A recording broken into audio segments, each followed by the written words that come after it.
जय जय माँ,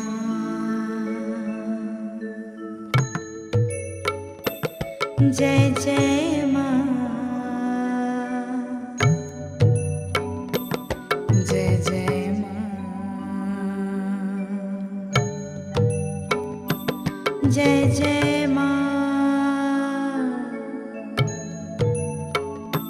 जय जय माँ, जय जय माँ, जय जय माँ, जय जय माँ, जगत जननी।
जगत जननी जगदम्बिके हे माँ, हे माँ, जय जय माँ,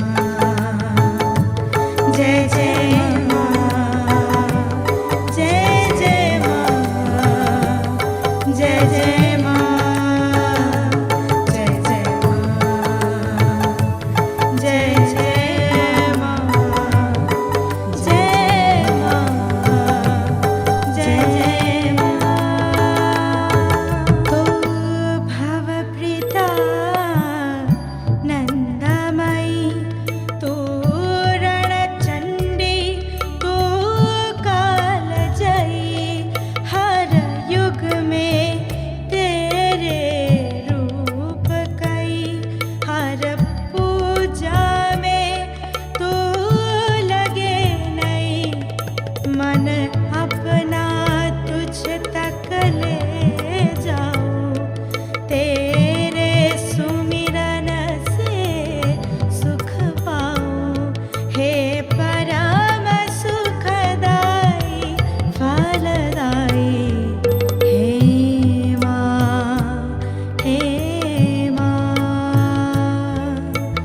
जगत जननी जगदम्बिके हे माँ, हे माँ।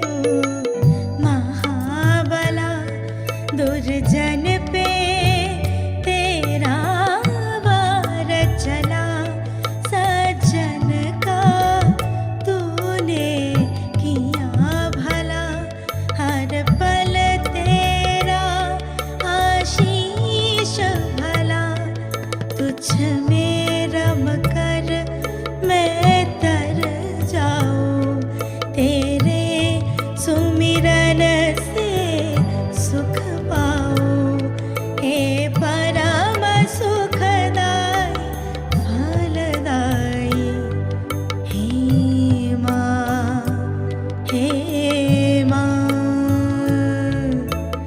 जगत जननी जगदम्बिके हे माँ, हे माँ। मैं 8 प्रहर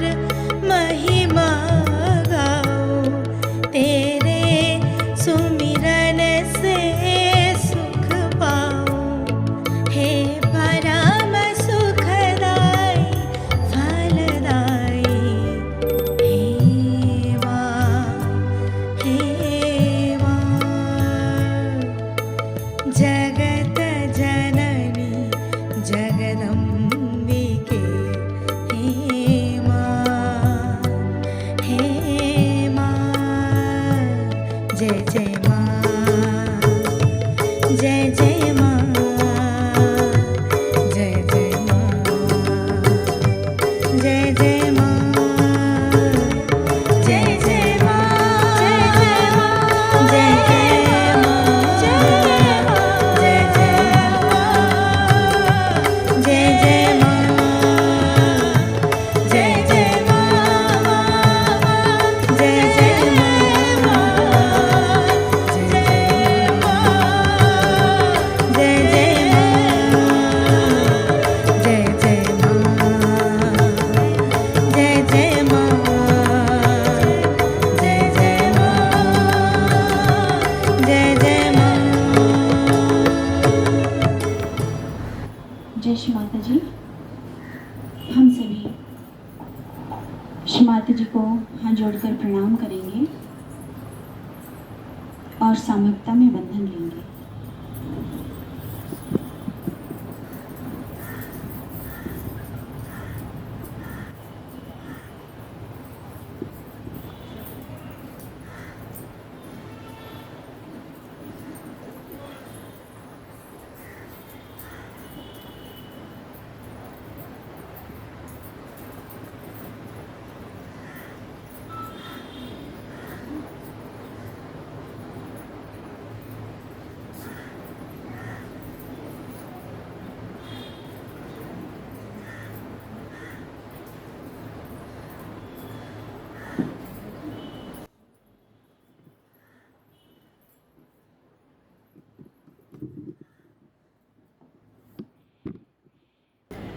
जय श्री माता जी। हम सभी तीनों महामंत्र तत्पश्चात श्री गणेश मंत्र लेंगे। ओम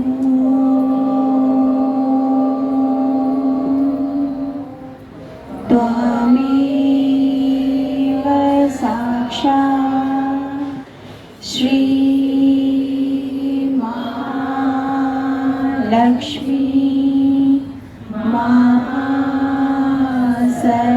सरस्वती महाकाली त्रिगुणात्मिका कुंडलिनी साक्षात् श्री आदिशक्ति माता जी श्री निर्मला दिव्यै नमो नमः। ॐ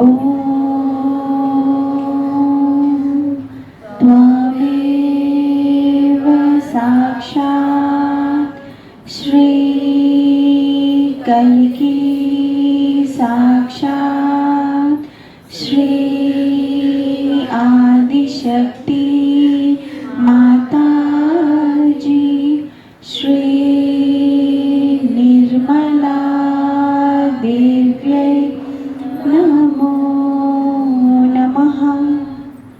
ॐ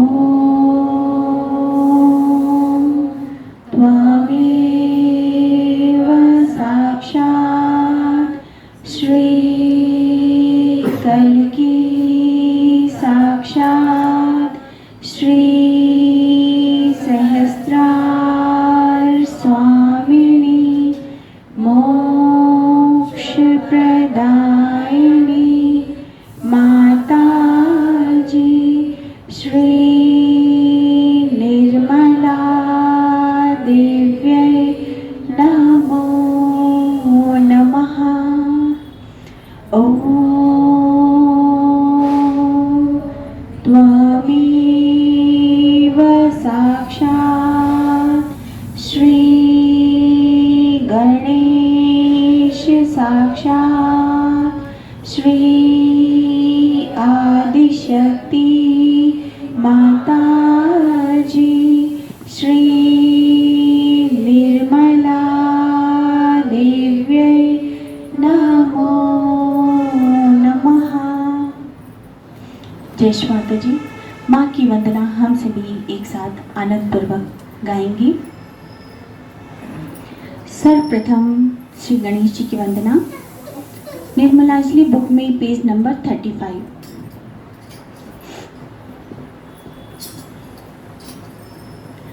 आ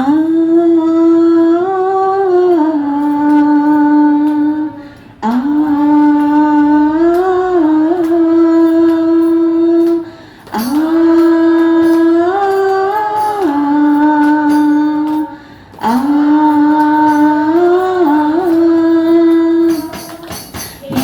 जासुतं भजे गणेश मीश नंदनम एकदंत वक्रतुंड नागयज्ञ सूत्रकम रक्तगात्र धूम्र नेत्र शुभ्र वस्त्र मंडितम कल्पवृक्ष भक्त रक्षणमोस्तु ते गजाननम।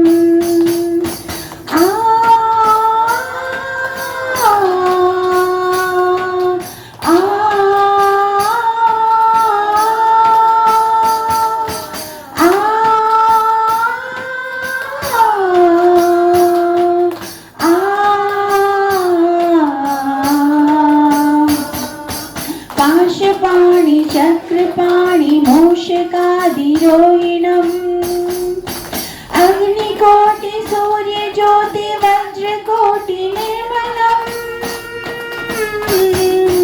पाशपाणि चक्रपाणि मूषकादिरोहिणम् अग्निकोटि सूर्य ज्योति वज्रकोटि निर्मलम्। चित्रमाल भक्ति जाल बाल चंद्र शोभितम् कल्पवृक्ष भक्त रक्षणमोस्तु ते गजाननम। आ आ आ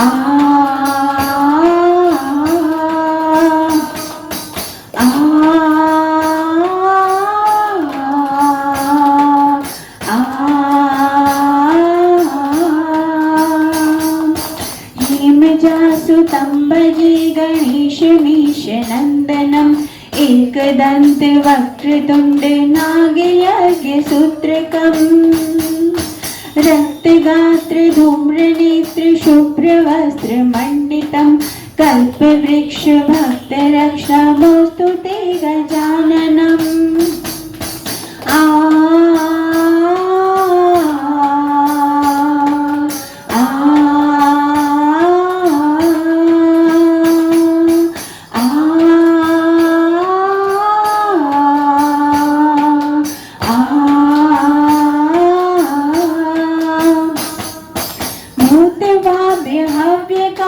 भृगुर्भागवर्चितम् दिव्यवाणी काल जाल लोकपाल वंदितम्। भूतभाव्य हव्य काव्य भृगुर्भागवर्चितम् दिव्यवाणी काल जाल लोकपाल वंदितम्। पूर्ण ब्रह्म सूर्य वर्ण पुरुषं पुरातनम् कल्पवृक्ष भक्त रक्षणमोस्तु ते गजाननम। आ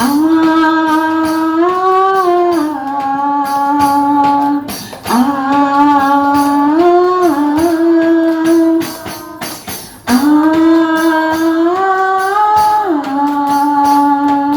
आ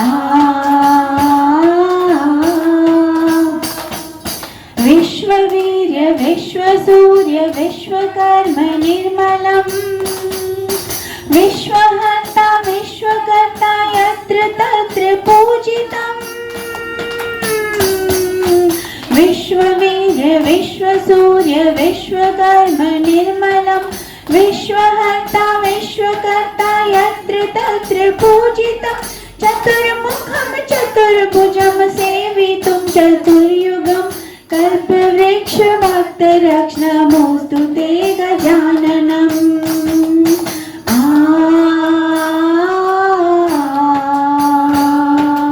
आ आ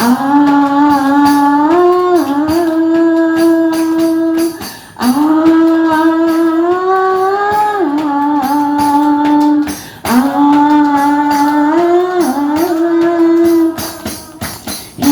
जासुतं भजे गणेश मीश नंदनम एकदंत वक्र वक्रतुण्ड नागयज्ञसूत्रकम् रक्तगात्र धूम्रनेत्र शुभ्रवस्त्रमण्डितं कल्पवृक्ष भक्तरक्ष नमोऽस्तु ते गजानन नमोऽस्तु ते गजानन नमोऽस्तु ते गजाननम्। जय श्री माता जी।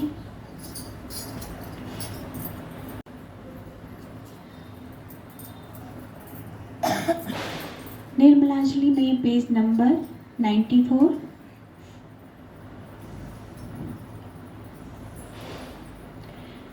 जय हे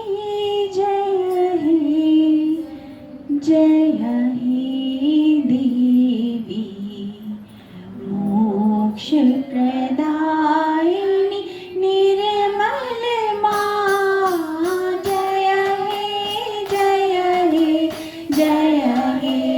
देवी मोक्ष प्रदायिनी निर्मल मां। जय हे सर्वमंगलकारिणी सहज योग प्रदायिनी सर्वमानववासिनी साक्षात्कार प्रदायिनी प्रसन्नवदना दिव्य तेजसा प्रसन्नवदना दिव्य तेजसा महामंगला निर्मल मां। जय हे देवी मोक्ष प्रदायिनी निर्मल मां। जय हे सर्वव्याधि निवारिणी सर्वमानवतारिणी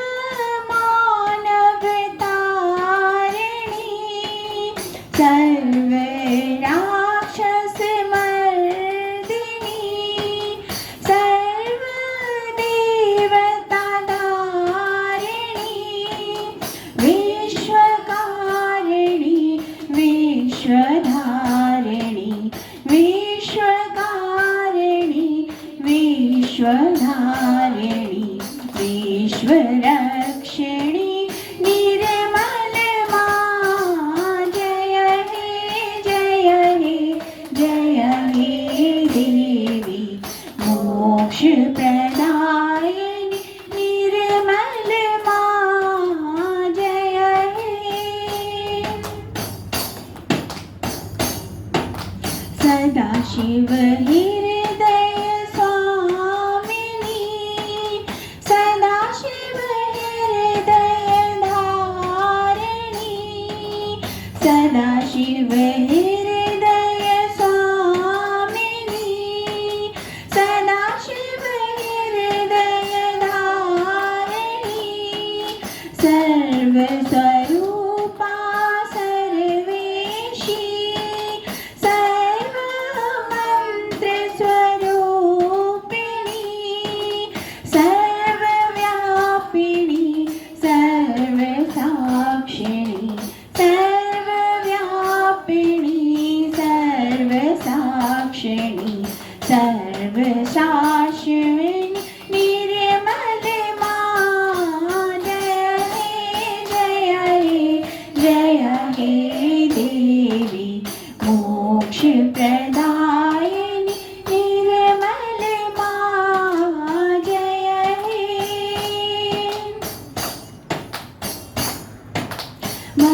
भक्तवत्सला कल्याणी महापातकनाशिनी योगक्षेम विवादिनी निरानन्द प्रदायिनी महारूपा महापूज्या महारूपा महापूज्या आदि माता निर्मल मां।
सा महामंगला निर्मल माँ। जय हे देवी मोक्ष प्रदायिनी निर्मल माँ। जय हे देवी मोक्ष प्रदायिनी निर्मल माँ। जय हे जय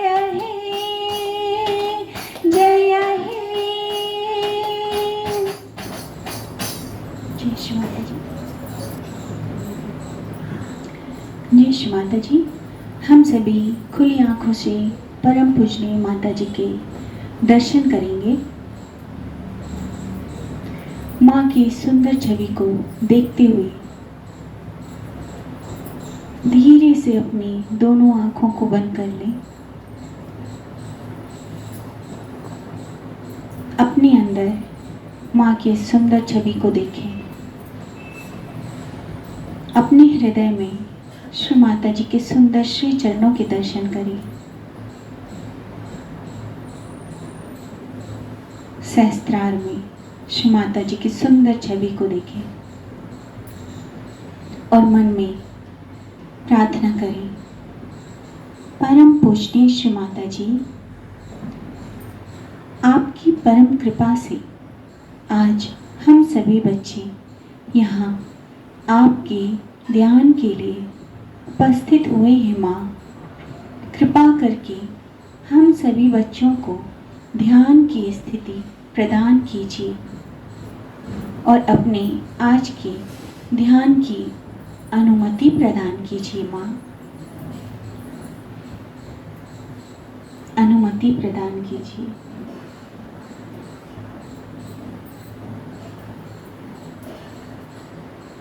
तीनों प्रमुख नाड़ियों के संतुलन के लिए हम सभी बाएं हाथ को माँ की ओर रखेंगे, दाएं हाथ को श्री धरती माँ में।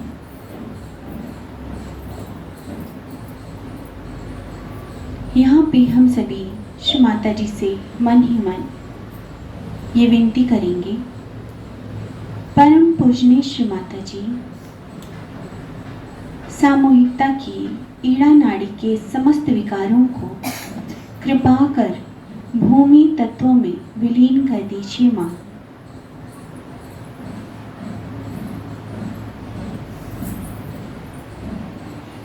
श्री माता जी, सामूहिकता की ईड़ा नाड़ी को पूर्ण रूप से शुद्ध एवं संतुलित बना दीजिए।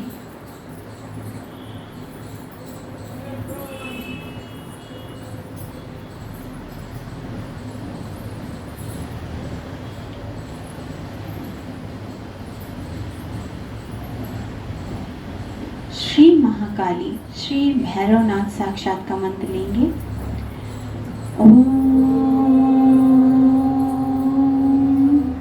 त्वमेव साक्षात् श्री महाकाली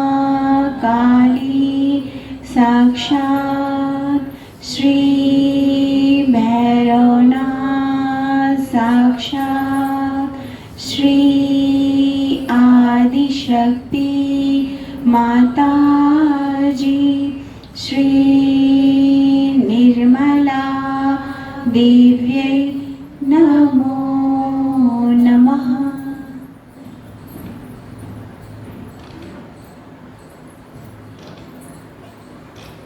श्री माता जी, कृपा कर हमारी ईड़ा नाड़ी को संतुलित कर दीजिए। माँ,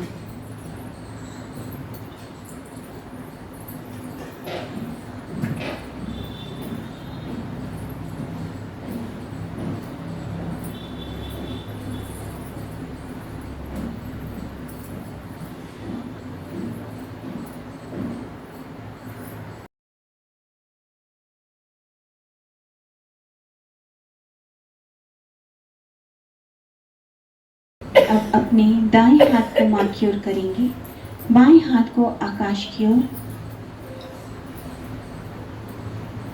यहाँ पे हम सभी श्री माता जी से प्रार्थना करेंगे। श्री माता जी, सामूहिकता की पिंगला नाड़ी के समस्त विकारों को कृपा कर आकाश तत्वों में विलीन कर दीजिए माँ।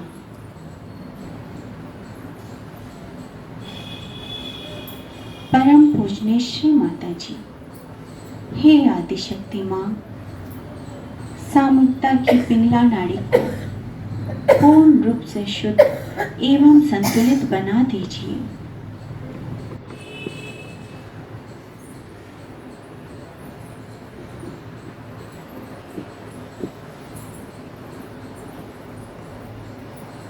हमारे अंदर के अहंकार को निकाल दीजिए माँ।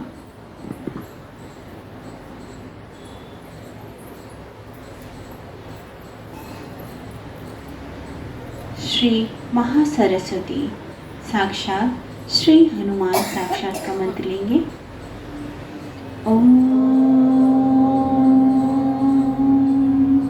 त्वमेव साक्षात श्री महासरस्वती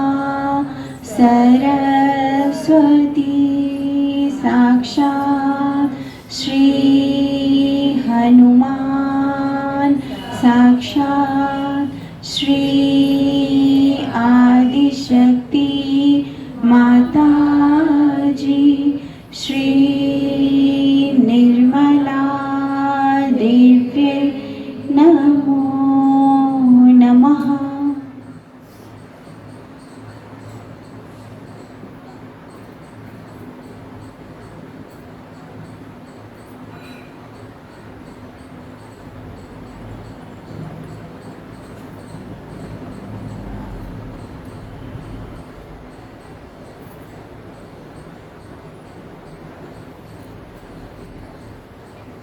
धीरे से बाएं हाथ को उतार के माँ की ओर खोलकर रखें, चित्त सहस्त्रार और दोनों हथेलियों पर।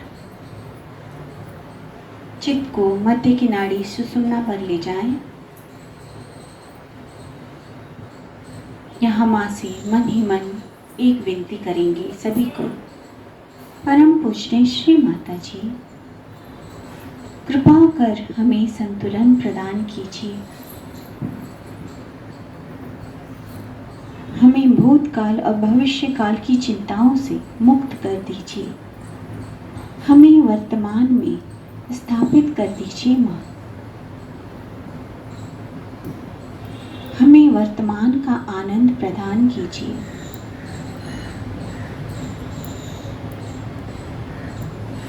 श्री महालक्ष्मी साक्षात का मंत्र।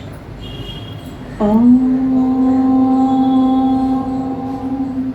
त्वमेव साक्षात् श्री महालक्ष्मी साक्षात् श्री आदिशक्ति माता जी, श्री निर्मला दिव्य नमो नमः।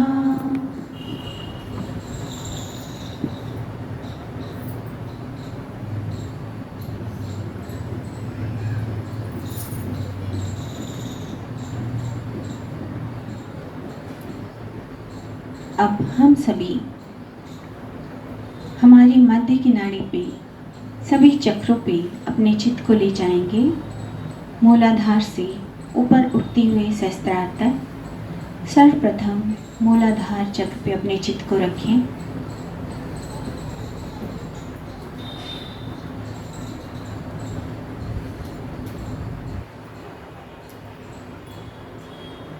स्वाधिष्ठान चक्र पे,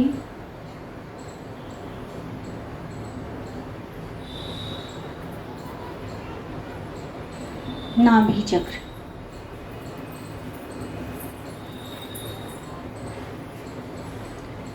भव सागर,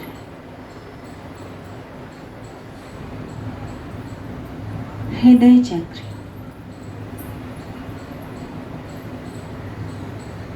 विशुद्धि चक्र,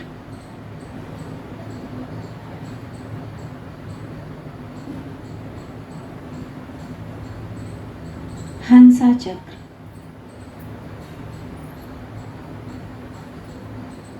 आज्ञा चक्र,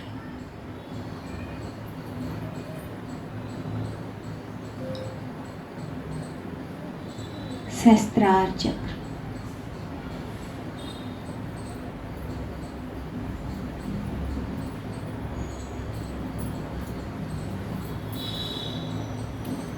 इसी स्थिति में हम सभी थोड़ी देर माँ के ध्यान में बैठेंगे। तत्पश्चात माँ के द्वारा कही हुई अमृतवाणी सुनेंगे। जय श्री माता जी।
आज का योग बहुत ज़बरदस्त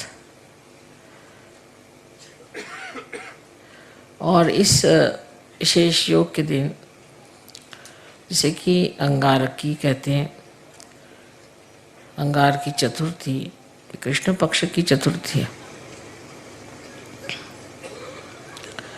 हर चतुर्थी को श्री गणेश का जन्मदिन मनाया जाता है, लेकिन जो मंगलवार को आती है, कभी कभी आती है साल में एक आध बार, कभी 2 बार, कभी 3 बार, जिस मंगलवार को कर चतुर्थी आ जाए तो वो दिन बहुत बड़ा मनाया जाता है।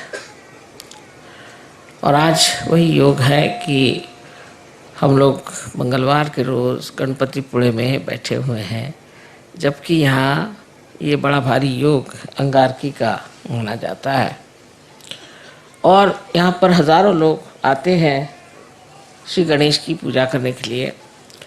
और इस कदर वहाँ पर गाड़ी जाम हो गई थी, 60 गाड़ियाँ सामने की, हम तो पूरा घूम के फिर आए, क्योंकि कितने भी जल्दी चलने से फ़ायदा नहीं हो। जो होना होता है इसी प्रकार होता है।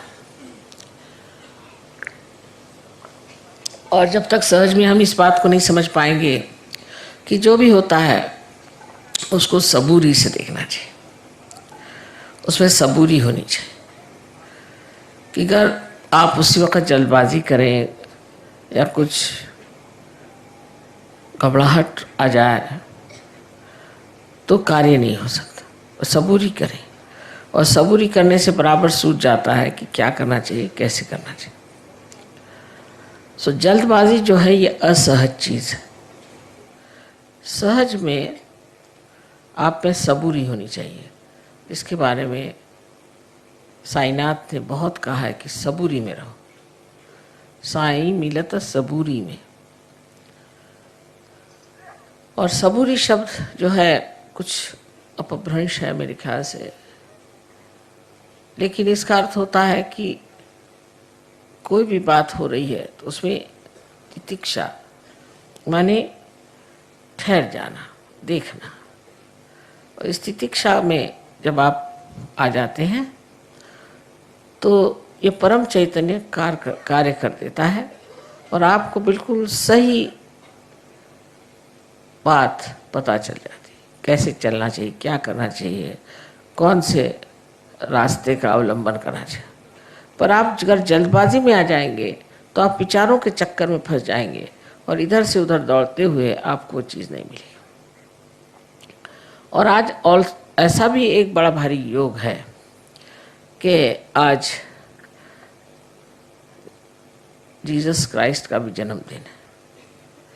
हमने बहुत बार बताया है कि जीसस क्राइस्ट जो है वो श्री गणेश का ही अवतरण है,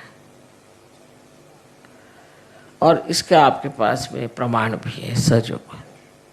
सो आज उनका जन्मदिन होना, आज इनका भी जन्मदिन होना, मंगलवार का दिन होना और इतना बड़ा समारंभ होना और सब दूर आतिशबाजी होना, ये बहुत बड़ी योग की बात है जो हम इस महागणपति के स्थान पे आकर के उस महाविष्णु की पूजा कर रहे हैं।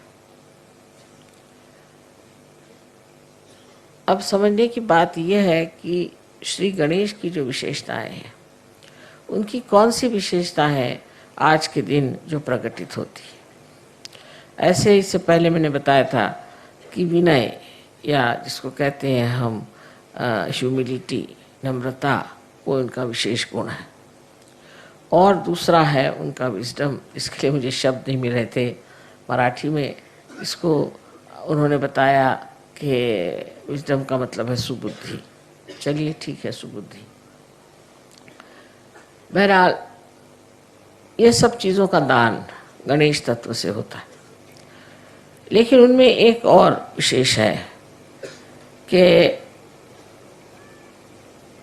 वो बहुत ठंडे दिमाग आदमी है, बहुत ठंडे दिमाग आदमी है। उनकी चाल बहुत ठंडी है। जैसे कि हाथी है, हाथी में आप देखते हैं कि बहुत धीमी चाल है, पर उसकी चाल ऐसी सुंदर होती है कि किसी भी स्त्री जो अच्छे से चलती है उसको कहते हैं गजगामिनी, माने वो हाथी के जैसे चलती है। धीरे धीरे पाँव उठाना, कहाँ पाँव रखना वो सोचना, कहीं कोई पैर के नीचे चींटी ना आ जाए, कोई जानवर नहीं आना, इसका ख्याल करते हुए वो चलते हैं। और सामने अपनी सूंड से फूंकते चलते हैं कि सामने कोई और ऐसी चीज़ हमारे सामने नहीं आ जाए कि जिससे हमारे हाथ से वो नष्ट हो जाए। दूसरे वो सिर्फ घास खाते हैं, और घास खा कर के भी इतने बलिष्ठ होते हैं कि जो बड़े बड़े काम होते हैं जिसमें कि बहुत वज़न उठाना पड़ता है, वहाँ पर सिर्फ हाथी का ही उपयोग होता है। तो इस हाथी की जो विशेषता है वो ये भी है कि ये बहुत धीमी तबीयत का आदमी है, किसी मामले में जल्दबाजी नहीं करता। और दूसरी इनकी जो और विशेषता है वो ये है कि ये इनकी जो स्मरण शक्ति है, मेमोरी है, बहुत स्ट्रांग है, बहुत स्ट्रांग स्मरण शक्ति। किसी अगर बच्चे को बचपन में भी देख लेगा तो कितना भी बड़ा हो जाएगा उसको पहचान लेगा। उसी तरह से ये लेफ्ट साइड में श्री गणेश का कार्य होने के कारण आप भी जानते हैं कि जब आपकी लेफ्ट साइड कमज़ोर हो जाती है तो आपकी मेमोरी ख़त्म हो जाती है, और इसलिए हम लोग हमेशा लेफ्ट साइड को उठाते हैं जब मेमोरी ख़त्म हो जाती है। वजह यह है कि आपके अंदर का गणेश तत्व कम हो गया। जब आप राइट साइडेड हो जाते हैं तो आपका लेफ्ट साइड का जो गणेश तत्व कम होते जाता है। जो आदमी बहुत ज़्यादा काम करते हैं, मेहनत करते हैं, उनकी मेमोरी जो है आप देखिए बुढ़ापे में इतनी ख़राब हो जाती है कि वो खुद को भी पहचान पाते हैं या नहीं, ऐसा प्रश्न पड़ जाता है। इसलिए श्री गणेश का जो एक विशेष गुण है कि उनकी सुबुद्धि तो है ही, पर उस सुबुद्धि के साथ उनकी जो स्मरण शक्ति है वो बहुत तीक्ष्ण है। वो हर एक चीज़ को याद करते हैं, और करना ही पड़ता है, क्योंकि कुंडलिनी पर जो कुछ भी निवेदन होता है, जो कुछ भी इम्प्रिंट होता है, जो लिखा जाता है, वो सब कुछ श्री गणेश ही करते हैं। उनके हाथ में एक कलम होती है, उस कलम से वो लिखते हैं। वो कलम भी उन्हीं का एक टूटा हुआ दांत, उससे वो लिख देते हैं कि आप क्या हैं, आपने क्या तकलीफ़ें उठाई, आप क्या परेशानी उठाई, आपकी खोज में आप कहाँ कहाँ गए, क्या क्या गलतियाँ की, वो सब उसके अंदर वो लिख देते हैं। तो जब वो कुंडलिनी उठने लग जाती है तो जैसे टेप रिकॉर्डर में कोई खराबी हो जाए तो कैसे खड़खड़ाने लगता है, ऐसे ही कुंडलिनी की खड़खड़ाहट आप देखते हैं जब आपके चक्रों पे वो गुजरती है, और इसीलिए आपको पता हो जाता है कि इनके चक्र खराब है, उनके चक्र खराब है। इस कदर ये बिल्कुल शास्त्रीय साइंटिफिक चीज़ है। तो गणेश तत्व के एक ही गुण नहीं है कि अबोधिता रहे और मनुष्य बहुत निष्पाप रहे, इसी से नहीं होता। और उसका अनेक गुण है। उसमें से एक गुण ये भी है कि आपके अंदर विजडम होना चाहिए, सुबुद्धि होनी चाहिए, ये जानना चाहिए अच्छा क्या है और बुरा क्या है। अब जो आज की अंगारिका जो है, अंगार की जो आज की विशेष चतुर्थी मानी जाती है, ये क्या चीज़ है? इसमें ऐसा है कि श्री गणेश स्वयं जो है वो अंगार को ठंडा करते हैं। कुंडलिनी भी देखिए तो एक ज्वाला ही है, जैसे कि कुंडलिनी जो है उसकी प्रक्रिया ज्वाला की भांति है, क्योंकि ऐसे तो सब चीज़ पृथ्वी के तरफ जाती है। आप जानते हैं कि गुरुत्वाकर्षण से, ग्रेविटी से सारी चीज़ें पृथ्वी की तरफ जाती है, और सिर्फ ये जो ज्वाला है यही ऊपर जाती है। कोई सी भी आग ऊपर की तरफ जाती है और बाकी सब चीज़ें पृथ्वी की तरफ दौड़ती है। ऊर्ध्व गति सिर्फ एक इस चीज़ को मिलती है कि जो अग्नि है, और इसलिए ये जो है ये आपकी अग्नि को शांत कर सकते हैं। ये दो तरह से अग्नि को शांत करते हैं। एक तो ये कुंडलिनी को शांत कर देते हैं, कुंडलिनी को ये बता देते हैं कि इस आदमी में ये दोष है, ये तकलीफ़ें हैं, कोई हर्ष नहीं, तो भी आप इनको पार कराइए, क्योंकि कुंडलिनी का बालक श्री गणेश, और जो आप में बालक है वो श्री गणेश है। तो वो उसी आत्मीयता से उस कुंडलिनी को समझा देता है कि तुम तो माँ हो और मैं चाह रहा हूँ कि मैं इनमें जागरूक हो जाऊँ, तो तुम मेरी मदद करो। और वो इस तरह से शांत हो जाती है, ये सोच करके कि मेरा बालक ही ये चीज़ को मांग रहा है, तो वो अपनी जो भी उनके अंदर गर्मी हो, कुछ हो, उसमें एक तरह से शांति आ जाती है। जैसे कि आपने सुना होगा कि एक बार देवी बहुत नाराज़ हो गई और उन्होंने देखा कि संसार में बहुत कुछ लोग बहुत गलत काम कर रहे हैं, और उसे इतनी तकलीफ़ हुई, इतना संताप हुआ कि ये सारी सृष्टि जो मैंने बनाई इसको ही मैं नष्ट कर देती हूँ। तो उन्होंने ये सोच करके और सब दूर संहार की स्थिति बना ली और बहुत नाराज़ हो गई। और जब उनका नृत्य शुरू हो गया तब श्री महादेव ने ये सोचा कि देवी तो इतनी नाराज़ है, क्रुद्ध हो गई, अब सब संसार नष्ट ही हो जाएगा, तो इसका इलाज क्या है? तो उन्होंने उन्हीं का बच्चा जो कि कार्तिकेय था उसको देवी के पैर के नीचे डाल दिया। उस पर पैर रखते ही उनकी इतनी बड़ी जीभ निकल आई कि मैं क्या करूं। जो इतनी क्रोध से लाल थी वो भी उस बच्चे को देख करके एकदम शांत हो गई। इसी प्रकार ये हमारी कुंडलिनी को एक प्रकार से शांत कर देते हैं कि तुम अपने बालक को जन्म दे रही हो, इस वक्त नाराज़ी ठीक नहीं किसी भी तरह से। कभी कभी तो कुंडलिनी को हमने इतना सताया होता है, क्योंकि गलत गुरुओं के पास गए या कुछ गलत हम लोगों ने भी काम किए, तो बेचारी कुंडलिनी लस्तम पस्तम बिल्कुल रहती है। उसका भी आधार सिर्फ श्री गणेश है जो उसको ढकेलते हैं ऊपर की तरफ। श्री गणेश की शक्ति से ही कुंडलिनी ऊपर उठ सकती है, इसीलिए उनको अंगार कहते हैं, क्योंकि वो अपनी शक्ति कुंडलिनी को दे देते हैं। और कुंडलिनी में जो आग है या जो उसकी ज्वालाएं उठती हैं वो शांत है। आपने कभी सुना नहीं होगा कि इस तरह की शांत भी ज्वालाएं होती हैं। एकदम शांत ज्वालाएं हैं, सप्त रंग की होती हैं और एकदम शांत ज्वालाएं हैं, और सहस्त्रार में आपको दिखाई देती है ये कितनी शांत है। ये सारा कार्य श्री गणेश ने किया हुआ। तो एक प्रकार वो आपका भी गुस्सा कम कर सकते हैं।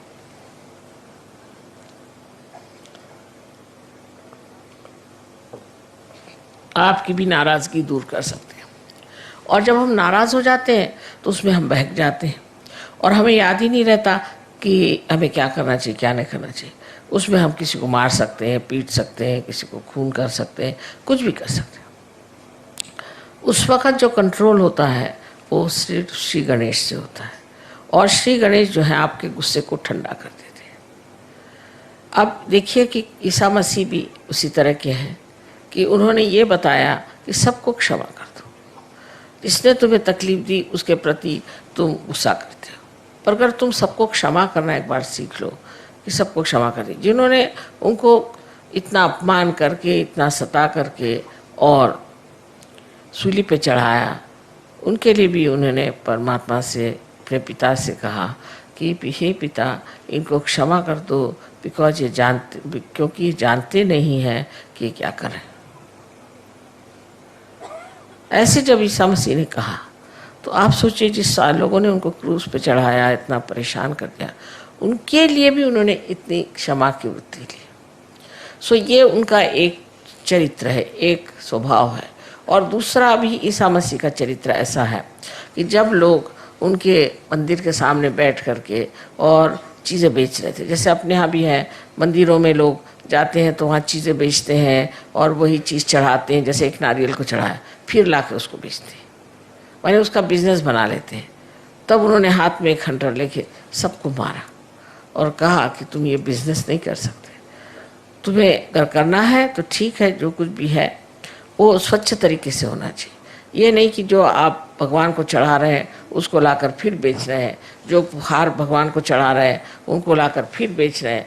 इस तरह की चीज़ उन्होंने कहा बिल्कुल ही गलत बात है। और इतना उन्हें क्रोध आया कि उन्होंने हाथ में हंटर लिया और उसको सबको तड़ातड़ मारना शुरू कर दिया। ये दूसरी साइड है। ऐसे ही श्री गणेश की भी एक दूसरी साइड है। दूसरी साइड गणेश की ये है कि जिस वक्त कोई भी राक्षस या दुष्ट आपको परेशान करेगा या तंग करेगा तो वो गणपति है, माने गणों के वो राजा है, तो वो उन राक्षसों को और दुष्टों को नष्ट करते हैं, उनको एकदम उनका सर्वनाश कर देते हैं। आपको कुछ कहने की ज़रूरत ही नहीं है, आपको कुछ बताने की ज़रूरत नहीं, वो खुद ही आपके साथ लगे हुए हैं गण लोग, और वो ऐसे लोगों को ठीक ही कर देते हैं जो आप लोगों को तंग करें। सहयोग में आप लोग जान लीजिए कि आप पूरी तरह से सुरक्षित हैं और आपको कोई भी नहीं दुख दे सकता। हाँ, अगर आप सहयोग में हैं तो आपके गण जो हैं वो चारों तरफ घूम रहे हैं और वो यहाँ भी पधारे हैं और वो हर समय आपके ऊपर अपनी सुरक्षितता का उन्होंने पूरी तरह से आपके ऊपर अपना आच्छादन डाल दिया, पूरी तरह से आपको ढक लिया। आपको कोई भी तरह की तकलीफ परेशानी नहीं हो सकती। फिर आप उसको चमत्कार कहते हैं, माँ किस तरह से मैं बच गया, पता नहीं क्या हुआ, मैं कैसे बच गया। ये सब गणों का काम है और गण ये कार्य जब करते हैं तब समझ लेना कि आप वाकई में एक सहयोगी हैं। अगर वो ये कार्य आपके लिए नहीं करते हैं तब तो समझना है कि आप अभी तक पूरी तरह से सहयोगी नहीं हो। दूसरी बात गणों की ऐसी होती है कि हमेशा हमारे शरीर में भी वो कार्यान्वित रहते हैं। शरीर से बाह्य की चीज़ें जो करते हैं वो सिर्फ आप जब पार हो जाते हैं, जब आपका संबंध परमात्मा से हो जाता है, तब वो आपका शरीर और आपके सब धन और आपकी सब चीज़ें, बच्चे, सबको संभालते हैं। पर उससे पहले हमारे अंदर वो एंटीबॉडीज़ बन करके जीते हैं और ये जो एंटीबॉडीज़ होती हैं यही हमें रोगों से बचाती है और उससे हम लड़ झगड़ सकते हैं। तो इसका चक्र जो है सेंटर हार्ट, यहाँ पर स्टर्नम करके जो हड्डी है उसके अंदर शुरू में होता है। 12 साल तक ये एंटीबॉडीज़ तैयार होती हैं और फिर सारे शरीर में दौड़ करके तैयार रहते हैं। जब भी कोई परेशानी होगी तो स्टर्नम हिलने लग जाएगा और उसके हिलते ही जैसे रिमोट कंट्रोल होता है इस तरह से इनको पता हो जाता है और ये फिर उस आने वाले कोई भी जो आदमी आपके ऊपर आक्रमण कर रहा है या कोई सी भी चीज़ आक्रमण कर रही है, कोई वायरस आ रहा है या किसी भी तरह का कोई रोग आपके अंदर घुस रहा हो, उससे ये लड़ते हैं। और जब आप माँ के विरोध में कार्य करते हैं, माँ के विरोध में काम करने का मतलब है नैतिकता से गिर जाना। पिता के विरोध में जाने का मतलब है कि आप कार्यशील न हो, कार्यक्षम न हो, आप कार्यकर्ता न हो, आप में आलस्य आ जाए, ये तो पिता के खिलाफ पाप है। लेकिन माँ के खिलाफ पाप है जहाँ आप अपनी नैतिकता को खो देते हैं। जिन्होंने अपनी नैतिकता को खो दिया है ऐसे लोगों का ये चक्र बहुत कमज़ोर हो जाता है और इसीलिए फिर ये चक्र जो है इसको ठीक करने में बड़ी मुश्किल हो जाती है। और जो लोग इस तरह से गिर जाते हैं और उनका ठीक होना भी मुश्किल हो जाता है, जैसे एड्स की बीमारी है या इसी तरह की जो बीमारियां हैं जिसे कि हम गुप्त रोग कहते हैं। ये सारे गुप्त रोग अनैतिकता से आते हैं और ये अनैतिकता के रोग जो हैं किसी तरह से भी ठीक नहीं हो सकते जब तक आपके गणेश तत्व ठीक नहीं हो जाएगा। इसलिए समझ लेना चाहिए कि हमें अपने अनैतिकता से अपने सारे व्यक्तित्व को, अपने सारे जीवन को पूरी तरह से आडोलित रखना चाहिए, पूरी समय उसमें पवित्रता में डूबे रहना चाहिए। ये जो पवित्रता है उसके बारे में ईसा मसीह ने बहुत बढ़कर बात कही है, क्योंकि आज्ञा चक्र पे उनका स्थान है, इसलिए उन्होंने आज्ञा चक्र पे बहुत बड़ी बात कही। और वो ये कहा कि तुम्हारे आँखों में भी कोई भी अपवित्रता नहीं होनी चाहिए। Thou shalt not have adulterous eyes। आँखें भी ऐसी हों, वो भी निर्मल होनी चाहिए, क्योंकि आँखें निर्मल कर नहीं है तो ईसा मसीह वहाँ नहीं है। लेकिन देखिए परदेश में हम देखते हैं कि हर एक ईसा को मानने वाले लोग सबकी आंखें बहुत खराब है। इस औरत की तरफ देख, उस औरत की तरफ देख, उस तरफ देख, फिर औरतें भी ऐसी आदमियों की तरफ देख, उनकी आंख ऐसी चलती रहती, कभी आंख स्टेडी नहीं रहती। और फिर एक बार ये चल जाए तो ये नेगेटिविटी होती है, भूत है, आँखों से चलते हैं और एक पे जाएंगे फिर दूसरे पे जाएंगे। उसका कोई खेल ऐसा है कि उस खेल में कोई मज़ा तो नहीं आता, पर वो खेल ही अपने आप ही चलते रहता है और आदमी इसी में पागल हो जाता है। तो ईसा मसीह ने भी पवित्रता की अति सूक्ष्म बात कह दी कि तेरी आँख भी अपवित्र नहीं होनी चाहिए, किसी की और तेरी आँख से भी तुम अपवित्रता के भावना से न देखो। ये बात उन्होंने कही, जैसे कि ये पवित्रता का ही पूरा स्रोत है, इसलिए उन्होंने पवित्रता की बात की। ईसा मसीह ने ज़्यादातर पवित्रता की ही बात की है। जहाँ जहाँ बात की है वो ज़्यादातर कि आप अपने को कैसे पवित्र रख सकते हैं और कैसे आप नैतिकता के बल पर खड़े हो सकते हैं। सो सहयोग में, सहज में सब होता है जब आप गणेश जी को पूर्ण तरह से वर्ण करते हैं और गणेश जी को मानते हैं कि ये शक्ति हमारे अंदर आ जाए। ऐसे तो हर एक चक्र पे गणेश का स्थान है और मैं हमेशा कहती हूँ कि हर एक चक्र पे एक वाइस चांसलर बैठे हुए हैं, चांसलर साहब बैठे हैं। जब तक ये सर्टिफिकेट नहीं देंगे तब तक कुंडली चढ़ेगी नहीं और हर चक्र पे ये काम करते।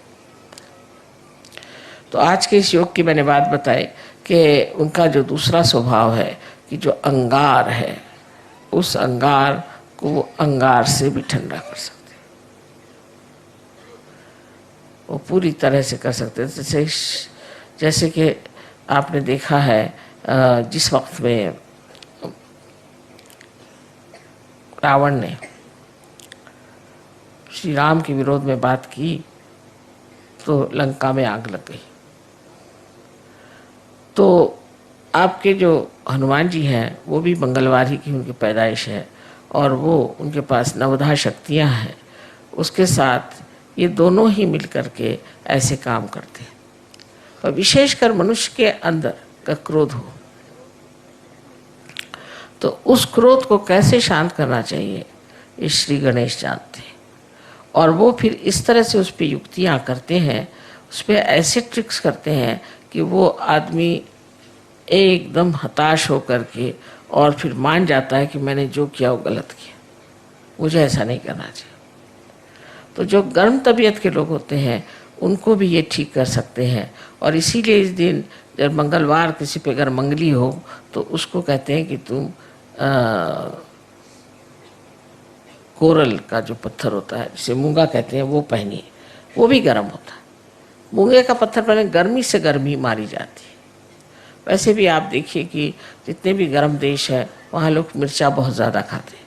कहीं भी जाइए आप, अगर आप इंडिया में जाइए तो है ही साउथ इंडिया का खाना इतना मिर्चे वाला होता है कि आप खा ही नहीं सकते। और अगर आप और जगह जाइए, चाइना में भी जो साउथ का चाइना है जैसे कैंटून वगैरह, वहाँ बिल्कुल बहुत मिर्चे खाना होता है। इसी प्रकार आप इटली में भी जो साउथ है या फ्रांस में साउथ है वहाँ लोग बहुत मिर्चा खाते हैं।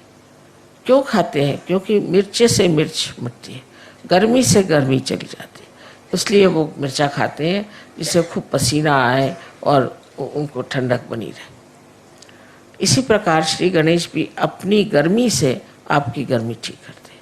आपके अंदर अगर कोई अहंकार हो जाए तो इस तरह से वो आपको दिखा देते हैं अपना प्रताप कि उससे फिर आप खुद ही ठंडे हो जाते हैं।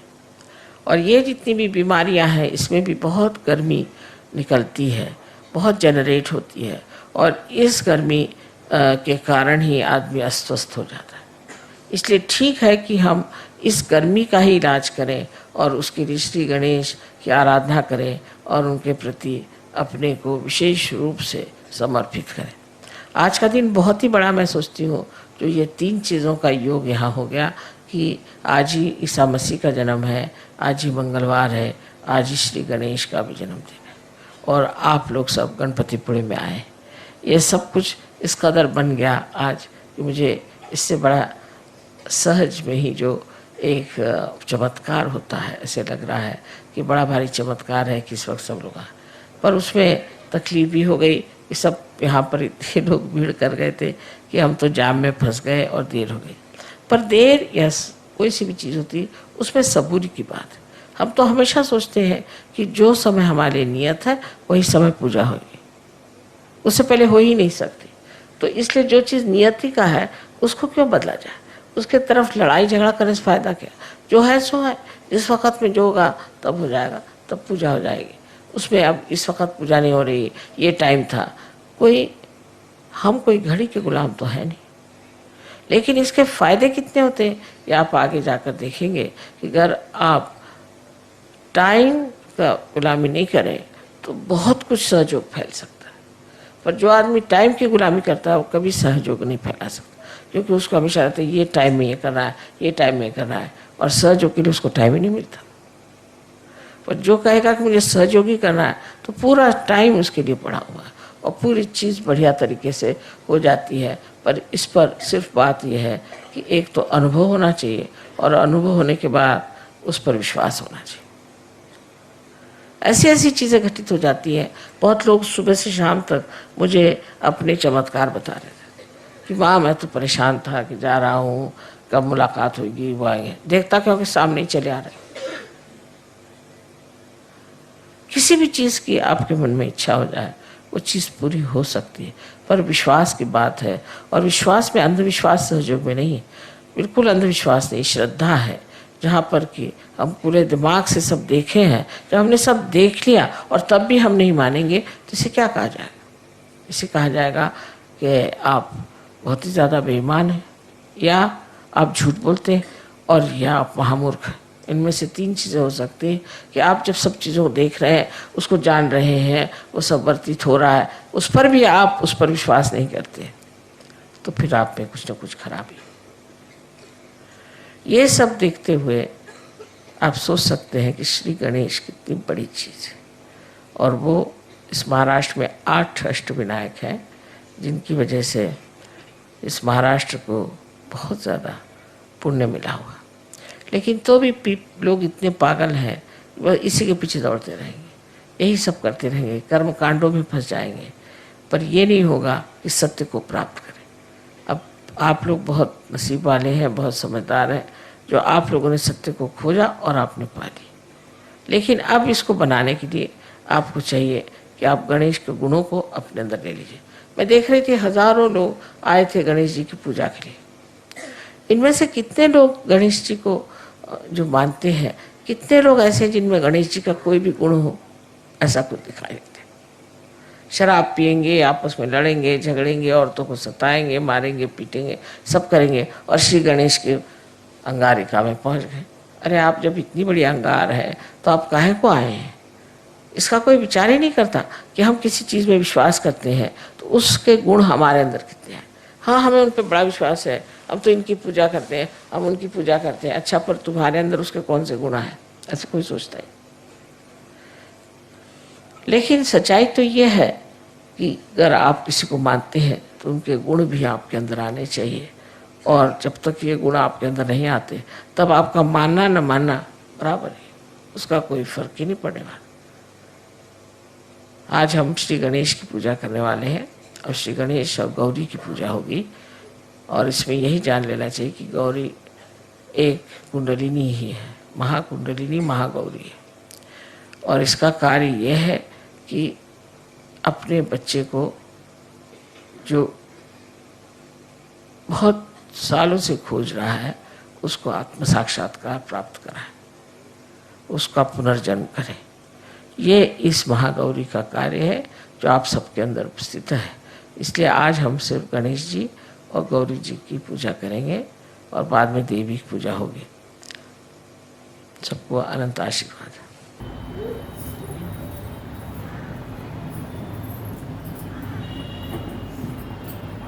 श्री आदि शक्ति का संपूर्ण मंत्र लेंगे। ओम त्वमेव साक्षात् श्री आदि शक्ति माता जी श्री निर्मला देव्यै नमो नमः। जय श्री माता जी। भोग की तैयारी करें।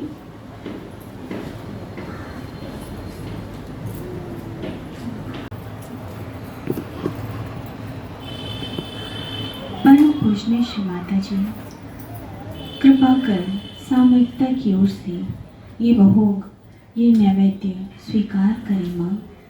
स्वीकार करने की कृपा करें, कृपा करें।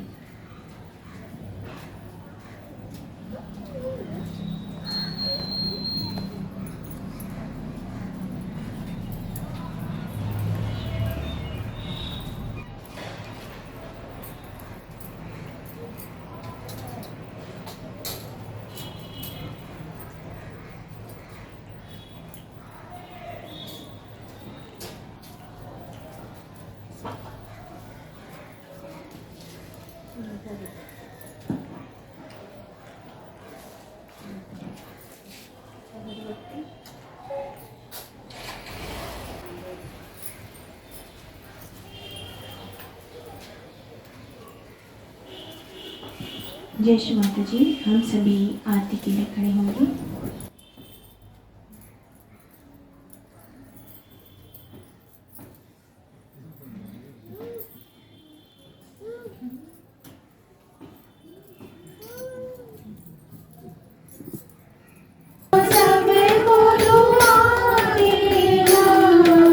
जय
बोलो श्री आदिशक्ति माता जी, श्री निर्मला देवी की जय।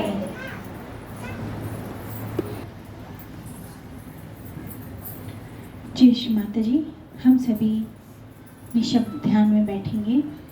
माँ की ओर से आने वाली परम चैतन्य लहरी हम सभी ग्रहण करें।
जय श्री माता जी। हम सभी हाथ जोड़कर परम पूजनीय श्री माता जी से प्रार्थनाएं अर्पित करेंगे। परम पूजनीय श्री माता जी, आज आपकी परम कृपा से हम सभी बच्चों ने सामूहिकता के ध्यान का आनंद पाया। माँ, परमात्मा के आशीर्वाद आपने हम तक परम चैतन्य के रूप में पहुँचाया। इस परम कृपा के लिए हम सभी बच्चे आपके हृदय से ऋणी हैं। माँ, ऋणी हैं। श्री माता जी, आज के पूजा के उपरांत, ध्यान के उपरांत जाने अनजाने हम बच्चों से कोई भी गलती हुई हो तो कृपा कर हम बच्चों को क्षमा कर दीजिए। श्री माता जी, आपकी स्पीच में कही हुई सभी बातें, जितनी भी आपने अपनी अमृतवाणी में हम बच्चों के लिए मार्गदर्शन दिया है माँ, हम सभी बच्चे अपने जीवन में उन सभी बातों को उतार सकें। श्री माता जी, ऐसी कृपा हम सभी बच्चों पर करें। श्री माता जी, सारे विश्व में विश्व निर्मला धर्म प्रस्थापित होने में हम सभी बच्चे कार्य करें और आगे बढ़कर हर गली, हर मोहल्ले, हर प्रदेश, देश तक पहुंच सके माँ। हम बच्चे आपके अच्छे और प्रभावशाली माध्यम बन सके, ऐसी कृपा अपने बच्चों पर करें। ये विनती आपके श्री कमल चरणों पर करते हैं माँ, स्वीकार करें और हम बच्चों को आशीर्वादित करें। श्री माता जी, आपके श्री चरणों पर हम सभी बच्चों का नमन स्वीकार करें। कोटि कोटि नमन, कोटि कोटि नमन, अनंत कोटि नमन। जय श्री माता जी। माँ को प्रणाम कर सामुदायिक बंधन लेंगे।